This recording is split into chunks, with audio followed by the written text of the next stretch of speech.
Hey guys, today I want to share with you some very costly mistakes that I made while learning sublimation. So one of the biggest mistakes that I made as a first-time sublimator was that I did not tear my edges. I say tear, why? Because when you cut your edges and you heat press this print on your shirt on the heat presser, these hard edges are going to show, they're going to outline your image. So that's why we tear our images. This image looks very perfect, okay? It looks like there's absolutely nothing wrong with that image, okay? However, there are some imperfections that the eye itself will not catch, okay? Along the lines, okay, along the edges of your print, you will have some smeared or smudged ink, okay? This is obvious, and I can cut it out and just fix it. What is not obvious to the naked eye is, you see the top part, you see this little smear there? And I saw another one over here. It's really small, this. But you do not always catch those, okay? You will not always catch those. Trust me, I learned the hard way. And I pressed the whole image, what looked like a perfect image, on a t-shirt, okay? No smudges. I thought it was ready to go. I didn't tear the edges. And bam, there was a line, a black line on my t-shirt. And I ruined completely that t-shirt, okay?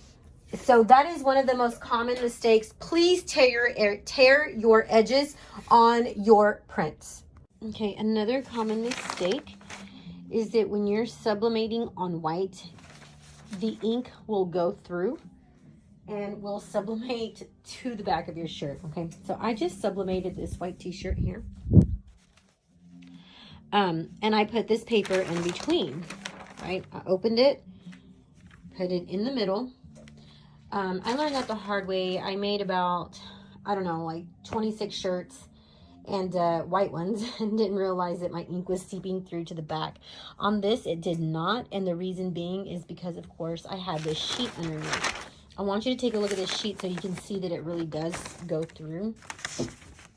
I can actually see, like, you see these lines here? It's ink, actually. It's part of the tree here that I'm seeing on this paper. This one is for people without common sense like me, apparently, in the sublimation world. This is my t-shirt. This is my image. My presser is off, okay? But say you put your image there, you close it, and you realize your presser isn't adjusted well, so you decide to adjust it, or you decide to open it and readjust it again. Do not open your presser once it's closed. It is going to move your image and ruin your shirt. Do not adjust it when the sucker is closed, ever. Once it's closed, and let it be. If you have not used your printer in a while, this is for the Epson users on 7710s and 7720s. I'm not sure if the other models you need to do this, but listen, if you haven't used your printer in a couple of days, you need to clean your nozzles, okay? If you don't, you will have some type of smear or imperfection on your image when you print it. So on the 7710, what you're going to do is you're going to go to settings, maintenance, you're going to hit the print head cleaning, and you're going to do all colors, okay? That will print out a sheet that looks similar to this one.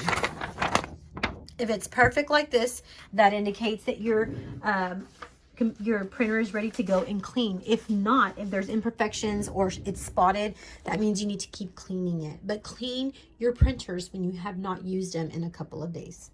Let's assume that this image just came out of my printer. I have made the mistake of grabbing it fresh off my printer, placing it on top, and printing another image back to back.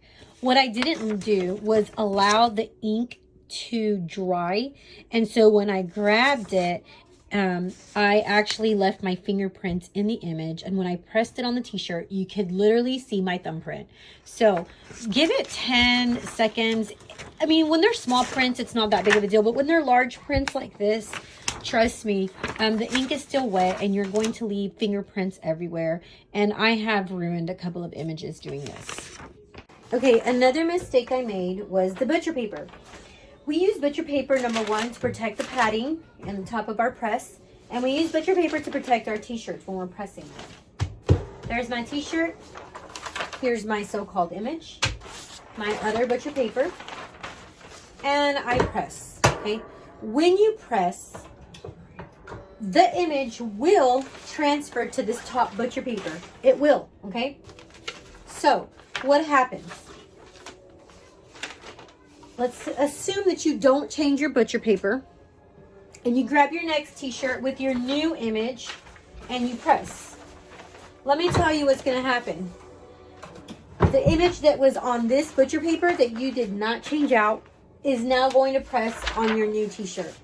I learned that the very hard way. So change your butcher paper, the one that's on top of your t-shirt, every t-shirt, okay? Also, I changed the bottom one like every 3 t-shirts because it begins to get very wrinkly and the wrinkles transfer. I guess the outline of the wrinkles transferred to your t-shirt and they don't look very nice when you're giving them to your customers. Change your butcher paper. So that is it, guys. I hope that y'all enjoyed the video and that it allows you to avoid making the same costly mistakes that I made.